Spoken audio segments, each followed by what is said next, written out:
Hello everyone. आज की इस वीडियो में केंजियन मॉडल को हम आगे बढ़ाते हैं। जैसा पिछले वीडियोस में क्लासिकल मॉडल पढ़ाते समय मैंने आप लोगों को बताया था कि क्लासिकल इकोनॉमिक्स ने कहा था कि इकोनॉमी में सदैव पूर्ण रोजगार की स्थिति विद्यमान रहती है, लेकिन हम सब जानते हैं, हमने पूरा कंप्लीट क्लासिकल मॉडल पढ़ लिया है और साथ ही साथ इस संपूर्ण दुनिया ने, संपूर्ण विश्व ने ये देख लिया था कि क्लासिकल मॉडल जो है वो अपने आप में पूर्ण नहीं था। इस संपूर्ण संसार को 1930 में विश्वव्यापी मंदी का सामना करना पड़ा था और उस समय प्रतिष्ठित अर्थशास्त्र का खोखलापन उजागर हो गया था।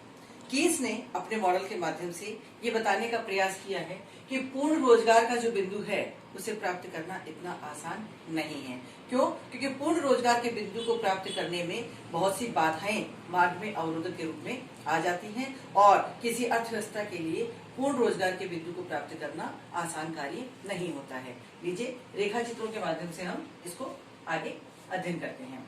यहाँ इस रेखा चित्र में आप देखेंगे, यहाँ NF परफेक्ट एम्प्लॉयमेंट का पॉइंट है, पूर्ण रोजगार का बिंदु है। अर्थव्यवस्था में साम्य उससे पूर्व ही हो जाता है। यदि अर्थव्यवस्था में पूर्ण रोजगार के बिंदु को प्राप्त करना है तो पूर्ण रोजगार के बिंदु के अनुरूप W/P1 वास्तविक मजदूरियों की डिमांड की जाती है, जबकि वास्तविक मजदूरी W/P0 के बराबर तय हो पाती है। यदि ऊंची मजदूरियां दी जाएंगी तो जो श्रमिक पहले से रोजगार में लगे हुए थे उन्हें भी रोजगार से हाथ धोना पड़ेगा और रोजगार का स्तर ON1 के बराबर आ जाएगा। ध्यान दीजिएगा कि यदि इतनी मात्रा में श्रमिकों को रोजगार देना है तो ऊंची वास्तविक मजदूरियों की मांग की जाएगी और ऊंची वास्तविक मजदूरियों पर इतने श्रमिकों को रोजगार नहीं मिल पाएगा, बल्कि ये रोजगार की मात्रा घट करके N1 पर आ जाएगी। तो क्यों? क्योंकि जो वास्तविक मजदूरियां हैं वे नीचे की ओर NM में है, उनमें कमी करना संभव नहीं है। श्रमिक जो है वो श्रम संगठनों में संगठित होकर के कार्य करते हैं, इसलिए श्रमिक कभी भी अपनी मजदूरी की दरों में कटौती को स्वीकार नहीं करेंगे। मजदूरी की दर में वृद्धि तो की जा सकती है परंतु उसमें कटौती करना संभव नहीं है। जब मजदूरी की दरों में कटौती संभव नहीं है तो फिर रोजगार में वृद्धि भी नहीं हो पाएगी और इस प्रकार से ये पूर्ण रोजगार का बिंदु प्राप्त नहीं हो पाएगा। यदि इस पूर्ण रोजगार के बिंदु को प्राप्त करना है और ये पूर्ण रोजगार का बिंदु प्राप्त होता है तो इसके अनुरूप ये आय का स्तर होगा। इस आय स्तर, पूर्ण रोजगार के आय स्तर के अनुरूप OSF के अनुपात में बचतें की जाएंगी और इन बचतों के अनुरूप जो IF परफेक्ट एम्प्लॉयमेंट के लेवल का जो इन्वेस्टमेंट है वो RF रेट ऑफ इंटरेस्ट पर प्राप्त किया जाएगा और इसके अनुरूप मुद्रा की सट्टा उद्देश्य हेतु इतनी मात्रा में मांग की जाएगी। ये LR यानी सट्टा उद्देश्य के लिए मुद्रा की मांग है और यहाँ से लेके यहाँ तक सौदा और सतर्कता उद्देश्य के लिए मुद्रा की मांग प्रस्तुत की जाएगी और इसके अनुरूप ये सामान्य कीमत स्तर निर्धारित होगी और इतनी मात्रा में मौद्रिक मजदूरियों का निर्धारण होगा। ध्यान देने की बात है कि ये जितने भी वेरिएबल्स मैंने आपको बताए हैं कि इतनी मात्रा में होगा, ये परफेक्ट एम्प्लॉयमेंट के लेवल के पॉइंट है, यानी पूर्ण रोजगार के स्तर पर ये मौद्रिक मजदूरियां, ये सामान्य कीमत स्तर और इतनी मात्रा में सट्टा उद्देश्य के लिए मुद्रा की मांग, इतनी मात्रा में सौदा और सतर्कता उद्देश्य के लिए मुद्रा की मांग, इतनी मात्रा में विनियोग, इतनी मात्रा में बचतें होंगी। लेकिन ये प्राप्त होना संभव नहीं है। क्यों संभव नहीं है? क्योंकि इसके मार्ग में कुछ अवरोधक, कुछ बाधाएं हमारे सामने आकर के खड़ी हो जाती हैं और वे बाधाएं कौन कौन सी हैं उन्हें हम 1 बाय 1 करके समझने की कोशिश करते हैं। इसमें 3 मुख्य रूप से बाधाएं आ जाती हैं। इसमें पूर्ण रोजगार के स्तर को प्राप्त करने में 3 बाधाएं प्रमुख रूप से हमारे सामने आती हैं, जिनमें सबसे पहली है तरलता जाल। तरलता जाल का मतलब क्या है? कीन्स ने ये कहा कि मौद्रिक क्षेत्र और वास्तविक क्षेत्र दोनों में साम्य की स्थिति विद्यमान होगी। मौद्रिक क्षेत्र में जो साम्य है वो होता है मुद्रा की मांग और मुद्रा की पूर्ति में समानता आने पर। और आपको ये पता होना चाहिए कि मौद्रिक क्षेत्र में ब्याज की दर का निर्धारण हो रहा है। ब्याज की दर नीचे एक सीमा तक ही गिर सकती है, उससे नीचे ब्याज की दर का गिरना संभव नहीं है।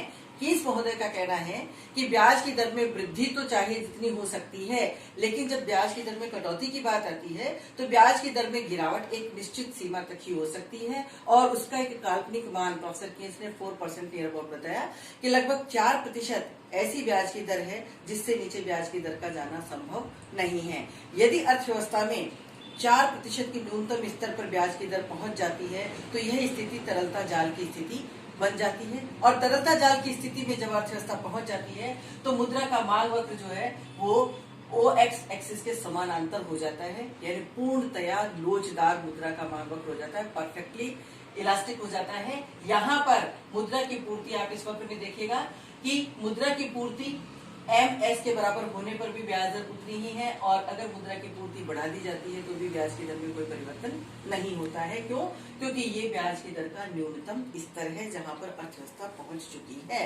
अब मान लीजिए कि अर्थव्यवस्था में पूर्ण रोजगार का बिंदु प्राप्त करने के लिए जिस ब्याज दर की आवश्यकता है वो है RF, और RF रेट ऑफ इंटरेस्ट जो है वो R1 के नीचे स्थित है, और क्योंकि R1 पर जो रेट ऑफ इंटरेस्ट तय हो रही है वो न्यूनतम दर है, इससे नीचे ब्याज की दर नहीं जा सकती है, इसलिए कभी भी अर्थव्यवस्था में पूर्ण रोजगार की स्थिति प्राप्त नहीं हो सकती है। दूसरी जो सबसे बड़ी बाधा है वह है बचत व विनियोग में सामंजस्य। देखिए I और S बेरोजगार हो जाते हैं और धनात्मक क्वाड्रेंट में इनमें साम्य होना संभव नहीं होता है। धनात्मक ब्याज की दर पर I और S में समानता नहीं स्थापित हो पाती है, साम्य स्थापित नहीं हो पाता है, और पूर्ण रोजगार के लिए जो आवश्यक विनियोग का स्तर है उसे प्राप्त करना संभव नहीं होता है। क्यों? क्योंकि आप इस रेखा चित्र में देख रहे हैं कि I और S वक्र में साम्य नेगेटिव क्वाड्रेंट में जाकर के हो रहा है, और नेगेटिव क्वाड्रेंट में जहां साम्य हो रहा है वहां पर रेट ऑफ इंटरेस्ट नेगेटिव हो जाती है। जैसा कि मैंने अभी थोड़ी देर पहले आपको बताया कि केस महोदय ने ये कहा है कि नेगेटिव छोड़िए, रेट ऑफ इंटरेस्ट 0 पर भी नहीं आती है। क्यों? क्योंकि इसका एक मिनिमम लेवल उन्होंने तय कर दिया था और उसे एक काल्पनिक मान 4% का मान दिया था कि इससे नीचे ब्याज की दर का जाना संभव नहीं है। तो ऐसी स्थिति में क्योंकि ब्याज की दरें ऋणात्मक नहीं हो सकती हैं और पूर्ण रोजगार के अनुरूप विनियोग के स्तर को निर्धारित करना संभव नहीं हो पाता है, इसलिए पूर्ण रोजगार को प्राप्त करना पॉसिबल नहीं होगा। तीसरा जो बिंदु है अनम्य मजदूरी। क्लासिकल मॉडल में क्लासिकल इकोनॉमिस्ट ने मजदूरी और कीमत स्तर दोनों को फ्लेक्सिबल माना था, उनमें लोचशीलता मानी थी, और उन्होंने यही तर्क दिया था कि अलबत्ता तो हमेशा अर्थव्यवस्था में पूर्ण रोजगार की स्थिति विद्यमान रहेगी, लेकिन यदि कभी पूर्ण रोजगार से विचलन होता है तो वह क्षणिक होता है, तात्कालिक होता है, और मॉडल के अंदर निहित चरों की सहायता से उस बेरोजगारी को दूर किया जा सकता है, और वह चर था मजदूरी की दर में कटौती या कमी। उन्होंने मजदूरियों को फ्लेक्सिबल माना था, लोचशील माना था, और ये कहा था कि मजदूर जो हैं, जो पहले से कार्य में लगे हुए हैं, उनकी मजदूरी की दरों में कटौती करके जो पैसा बचता है उस पैसे से जो बेरोजगार श्रमिक हैं उन्हें रोजगार देकर के बेरोजगारी की समस्या का समाधान किया जा सकता है। लेकिन प्रोफेसर केन्स ने यह स्पष्ट किया कि श्रमिक हमेशा श्रमिक संगठनों से जुड़े हुए होते हैं, और कोई भी श्रमिक संगठन जो है वह श्रमिकों के हितों पर कुठाराघात नहीं होने देता है। यानी श्रमिक अपनी मजदूरी की दरों को बढ़ा तो सकते हैं लेकिन उसमें कमी करने के लिए कभी भी तैयार नहीं होंगे। इसलिए जब मजदूरी की दरें अनम्य हो जाती हैं, नीचे की तरफ मजदूरी की दरों का जाना संभव नहीं होता है, तो ऐसी स्थिति में पूर्ण रोजगार के बिंदु को प्राप्त करना बिल्कुल असंभव हो जाता है। तो इस तरह last and finally Keynesian model के एंड में आपने देखा कि पूर्ण रोजगार के बिंदु को प्राप्त करना आसान कार्य नहीं है, क्योंकि इसे प्राप्त करने के लिए हमारे मार्ग में कई बाधाएं सामने उपस्थित हो जाती हैं।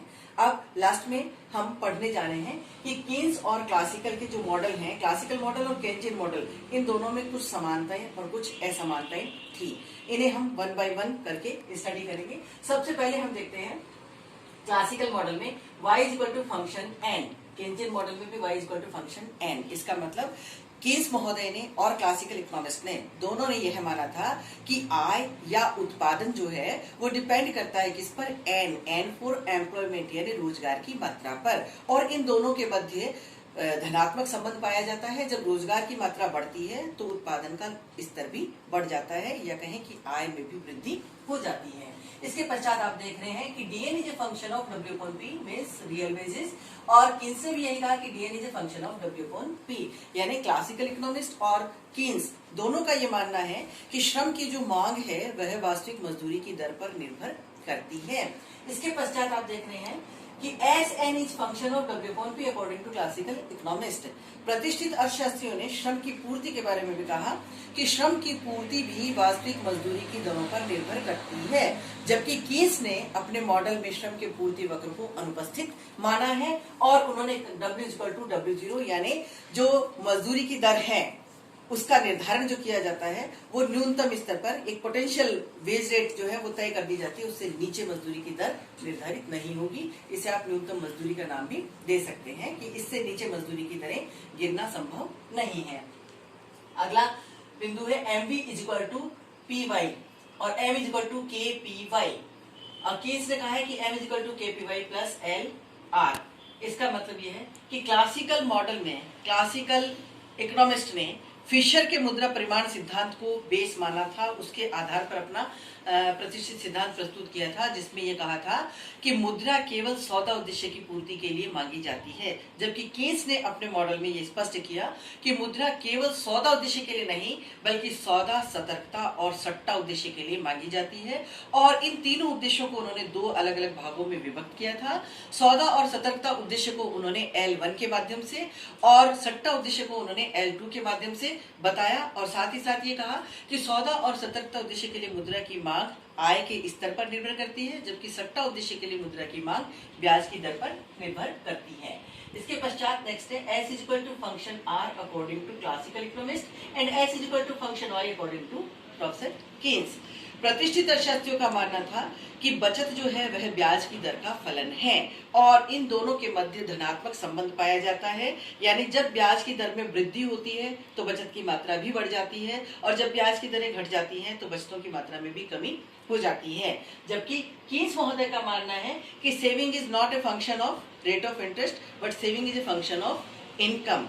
यानी बचत जो है वह ब्याज की दर का नहीं बल्कि आय का फलन है और आय और बचत इन दोनों के मध्य धनात्मक संबंध पाया जाता है। जब आय का स्तर बढ़ता है तो बचत की मात्रा में भी वृद्धि हो जाती है। नेक्स्ट है I is equal to function R according to classical economists and I is equal to function R according to professor Keynes. यानी विनियोग के बारे में क्लासिकल इकोनॉमिस्ट और प्रोफेसर केन्स दोनों की अवधारणा बिल्कुल समान है। दोनों ने विनियोग को ब्याज की दर का फलन माना है और साथ ही साथ ये कहा है कि ब्याज की दर और विनियोग दोनों के मध्य विपरीत या ऋणात्मक संबंध पाया जाता है। जब ब्याज की दरों में वृद्धि होती है तो विनियोग की मात्रा में कमी और ब्याज की दर में कमी होने पर विनियोग की मात्रा में वृद्धि हो जाती है। S is equal to I, S is equal to I दोनों का मानना है कि वास्तविक क्षेत्र में साम्य वहां होगा जहां पर नियोजित बचत और नियोजित विनियोग दोनों एक दूसरे के समान होंगे। तीन बिंदुओं पर इन दोनों मॉडल में डिफरेंस पाया जाता है, अंतर पाया जाता है। सबसे पहला अंतर है कि कीन्स के मॉडल में LS नहीं होती है। LS means supply of labour. यानी कीन्स ने अपने मॉडल में श्रम के पूर्ति वक्र को अनुपस्थित माना है और केवल श्रम के मांग वक्र को ध्यान में रखते हुए इन्होंने अपना मॉडल प्रस्तुत किया है, जबकि क्लासिकल मॉडल में श्रम की मांग और पूर्ति दोनों को शामिल किया गया था। दूसरा है saving is function of Y. जैसा मैंने अभी आपको बताया था कि क्लासिकल मॉडल में क्लासिकल इकोनॉमिस्ट ने बचतों को ब्याज की दर का फलन माना, जबकि कीन्स ने बचतों को ब्याज की दर नहीं बल्कि आय का फलन बताया है।